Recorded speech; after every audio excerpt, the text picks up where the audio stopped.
Hello friends, welcome to Vamja education. આજના સરસ મજાના વિડીયોમાં આપણે ધોરણ 8 વિષય ગણિતનું ચેપ્ટર નંબર 11 છે માપન, તેમનો સ્વાધ્યાય 11.4નો ક્વેશ્ચન નંબર 7 જોશું અને આ લેક્ચર નંબર 34મો છે. જોઈએ ક્વેશ્ચન નંબર 7. જો કોઈ ઘનની દરેક બાજુને બમણી કરી દેવામાં આવે તો, દાખલા તરીકે કોઈ એક ઘન છે એની દરેક બાજુને બમણી એટલે કે ડબલ કરી દેવામાં આવે તો જો આના ઉપરથી જ આપણે પહેલા થોડુંક લખીએ કે ધારો કે ઘનની બાજુની લંબાઈ x છે. દાખલા તરીકે આ એક ઘન છે, 3D ઘન આપણે અહીંયા દોરી લઈએ, આ એક ઘન છે તો એની બાજુની લંબાઈ કઈ છે? x ધારી લીધી, આપણને કંઈ આપેલી નથી. એટલે હવે અહીંયા એમ લખ્યું છે કે બમણી કરી દેવામાં આવે તો બમણી લંબાઈ એટલે તો કે આ બમણી કરતા ઘનની નવી લંબાઈ આવી જાય તો ઘનની નવી લંબાઈ બરાબર કેટલી થશે? 2x થશે. x છે એનું બમણું 2x થઈ ગયું. હવે કીધું છે શું તો કે તો તેના પૃષ્ઠફળમાં કેટલા ગણો વધારો થશે, એટલે કે પૃષ્ઠફળ આપણે શોધવાનું છે. તો ઘનનું પૃષ્ઠફળ શું થાય તો કે જો આમાં બે ભાગ પાડી લઈ, જૂનો ઘન અને નવો ઘન. આ જૂનો ઘન સિંગલ અને આ નવો ઘન 2x વાળો, બરોબર.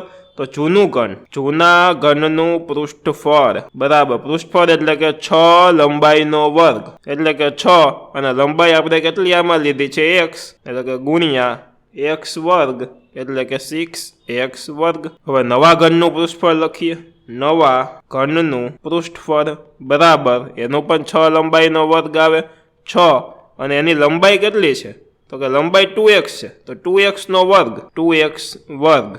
હવે 6 ગુણ્યા 2 નો વર્ગ 4, x નો વર્ગ x વર્ગ, એટલે કે 4 ગુણ્યા x વર્ગ બરાબર 6 ચોક 24 x વર્ગ, 24x વર્ગ થાય. હવે કેટલા ગણો વધારો થયો એમ કેમ ખબર પડે તો કે આ ભાંગા આ કરી દે તો આપણને ખબર પડી જાય કેટલા ગણો વધારો થયો, અથવા તો મોટાના છેદમાં નાનું મૂકી દે તોય ખબર પડી જાય. તો આના ભાંગ્યા આ કરી દેશું, નવા ઘનનું પૃષ્ઠફળ ના છેદમાં જૂના ઘનનું પૃષ્ઠફળ. જૂનાની જગ્યાએ મૂળ ઘનનું પૃષ્ઠફળ એમ પણ તમે શબ્દ વાપરી શકો. નવા કેટલું આવ્યું? 24x વર્ગ, જૂનું કેટલું હતું? 6x વર્ગ. તો લખીએ 24x વર્ગ ના છેદમાં 6x વર્ગ. હવે અહીંયાથી x વર્ગ ગયા, હવે 6 4 24 તો કેટલો જવાબ આવે? 4. એટલે કે 4 લખી શકાય, 4 ગણો વધારો થાય. બીજી વસ્તુ કઈ કીધી છે?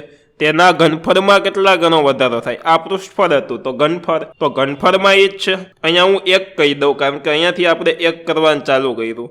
જો આ જૂની લંબાઈ આ નવી લંબાઈ એ બંનેમાં સમાન આવશે. હવે 2 કરીને ઘનફળ તો કે જૂના ઘનનું ઘનફળ બરાબર, ઘનફળનું સૂત્ર શું થશે? l નો ઘન. જેમ પૃષ્ઠફળનું સૂત્ર આપણે 6l વર્ગ હતું એમ ઘનફળનું સૂત્ર થશે l નો ઘન. l એટલે કે જે લંબાઈ, તો જૂનામાં આપણે કઈ લંબાઈ લીધેલી છે તો કે જૂનામાં x લંબાઈ લીધેલી છે એટલે કે x નો ઘન.